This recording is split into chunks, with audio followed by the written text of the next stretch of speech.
while we white liberals have nothing but good things to say about Martin Luther King Jr., he did not always return the favor. For many years, I've lived and walked with these words from a letter from Birmingham jail. First, I must confess that over the last few years, I've been gravely disappointed with the white moderate. I've almost reached the regrettable conclusion that the Negro's great stumbling block in the stride toward freedom is not the white citizens' counselor or the Ku Klux Klanner, but the white moderate who's more devoted to order than to justice, who prefers a negative peace, which is the absence of tension, to a positive peace, which is the presence of justice, who constantly says, I agree with you in the goal you seek, but I can't agree with your methods of direct action, who paternalistically feels he can set the timetable for another man's freedom, who lives by a myth of time and who constantly advises the Negro to wait until a more convenient season. Shallow understanding from people of goodwill is more frustrating than absolute misunderstanding from people of ill will. Lukewarm acceptance is much more bewildering than outright rejection. So in addition to the question, what kind of person do I want to be? What kind of people do we want to be? We might ask today, what kind of people would King have wanted us to be? How can we honor and embody his legacy going forward? And I think the answer comes clearer as we reflect on this prayer falsely attributed to St. Francis. Make me an instrument of thy peace, through the lens of some of King's own words. So let's start at the beginning. Make me an instrument of thy peace. How many of you get hung up on thy? Not too many. All right, we've got one. We got a couple. So if you get hung up on thy, just substitute the larger. Make me an instrument of the larger peace. See, we all need something that pulls us out of ourselves and helps us realize that we're part of something more than just our individual day-to-day lives. That something more holds our awareness that while we have a limited number of days on this earth, we leave a legacy at the end of our lives. Our choices ripple out and impact the world in ways we can't predict. I want to be the kind of person who chooses well, at least most of the time. I want to be the kind of person who contributes to the ongoing process of social evolution that started long before I was born and will continue long after I'm gone. Martin Luther King once said, "Use me, God. Show me how to take who I am, who I want to be, and what I can do, and use it for a purpose greater than myself." I think he would want us to be the kind of people who don't get hung up on particular words that other good people use to express their commitment to making the world a better place. At the heart of King's legacy, of course, is a commitment to nonviolence. He writes, "World peace through nonviolent means is neither absurd nor unattainable. All other methods have failed. Thus we must begin anew. Nonviolence is a good starting point. Those of us who believe in this method can be voices of reason, sanity, and understanding amidst the voices of violence, hatred, and emotion. We can very well set a mood of peace, out of which a system of peace can be built." When I went to Ferguson just a few weeks after Michael Braun had been shot, the images of tanks and tear gas were running in my mind on repeat, and I admit it, I was scared. But what I experienced when I got there wasn't tanks and tear gas. Rather, I saw tens of thousands of people marching peacefully, demanding change and justice, and there are no words to describe what it feels like to be a part of that river of marchers, stretching as far as I could see in one direction and then the other. I want to be the kind of person whose life serves a greater good. I want to be the kind of person who carries a peaceful heart into a nonviolent battle. I want to be the kind of person who shows up again and again, and not just when it's convenient. I believe this is the kind of person that King was asking us to be. The prayer continues, where there is hatred, let me sow love. And this is King again. Power without love is reckless and abusive, and love without power is sentimental and anemic. Power at its best is love implementing the demands of justice, and justice at its best is power correcting everything that stands against love. This is my all-time favorite Martin Luther King quote. We must claim our power to advance the cause of love and to implement the demands of justice. This means speaking up when we see something happening that feels wrong or unfair. It means shutting down bullies and unraveling racism and white supremacy in our society.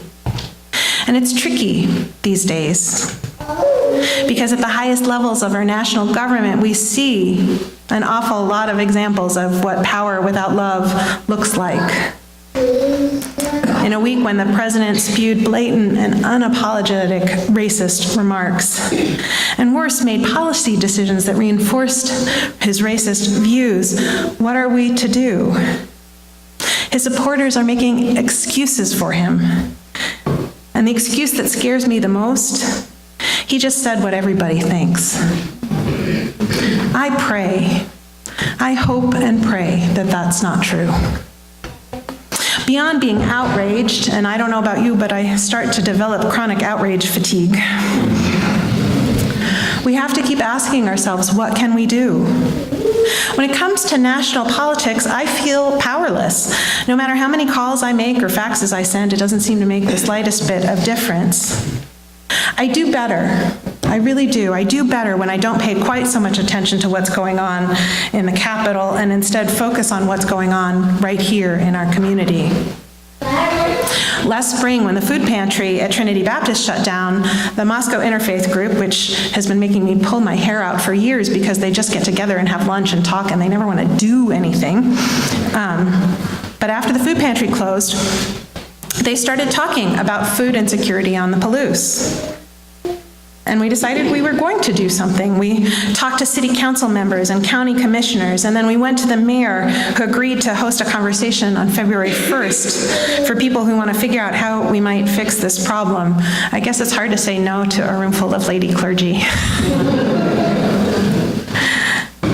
Meanwhile, the Pullman Interfaith Group, the group that's hosting the Martin Luther King event this afternoon, is working on creating a plan to provide emergency housing for the homeless. In the wake of the fire at Sojourners, a group of us are organizing a fundraiser. This church is collaborating with the Human Rights Commission to bring a movie about Ferguson to the Kenworthy. And the list goes on. There's so much to do right here. My colleague, the Reverend Lissa Jenkins, who serves as the chair of the Board of Trustees of the UU Service Committee, urges us to celebrate King's legacy by participating in a local volunteer project, planning a social justice action with family or friends, or building new connections with our neighbors in our community. Those are things we can do. Those are things we can change. We may not have a lot of pull in Washington, D.C., but we have a lot of power to make things better right here on the Palouse. I want to be the kind of person who responds to ugliness by helping to make my local community just a little bit more compassionate and humane. Make me an instrument of thy peace. Where there is hatred, let me sow love.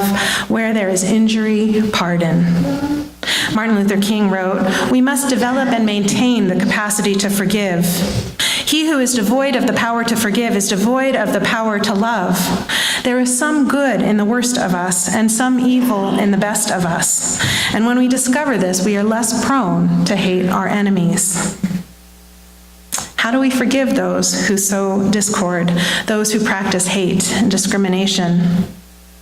If King is to be trusted, and I think he is, we forgive them by embracing humility, by admitting that we're not perfect either.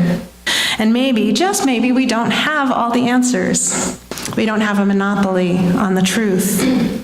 When we see greed writ large and we're tempted to condemn, say, the NRA or Big Pharma or the Koch brothers or whoever else, and we want to just send them all to hell, we have to take a deep breath and remember, we are universalists. We don't believe in hell.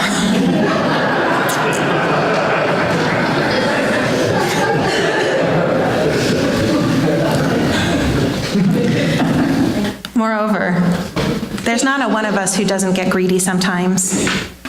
We like nice things. We value our lives. It's human nature to nurture those close to us and to give their needs a higher priority than the needs of those that we don't know yet. Judging others, condemning them, calling them names, or indulging in hatred dehumanizes humans and diminishes our own spirit. And it doesn't do any good. The nastier and more accusatory the people on one side of an argument get, the more the people on the other side entrench and defend. It's a fine line to walk. But I want to be the kind of person who articulates and fights for what I believe to be right without pushing down or pushing away the people who I think are wrong.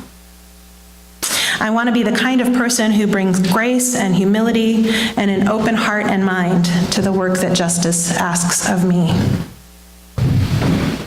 Make me an instrument of thy peace. Where there is hatred, let me sow love. Where there is injury, pardon. Where there is doubt, faith. There's a chorus of doubts that lives in my mind.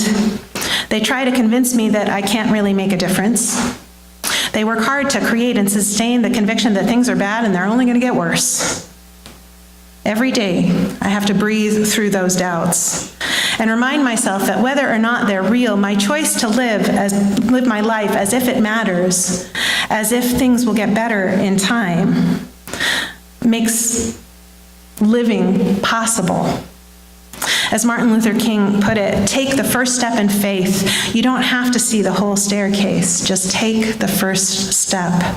When the going gets tough, this is the only strategy I've seen that works. I take things day at a time, and if that feels like too much, take them an hour at a time.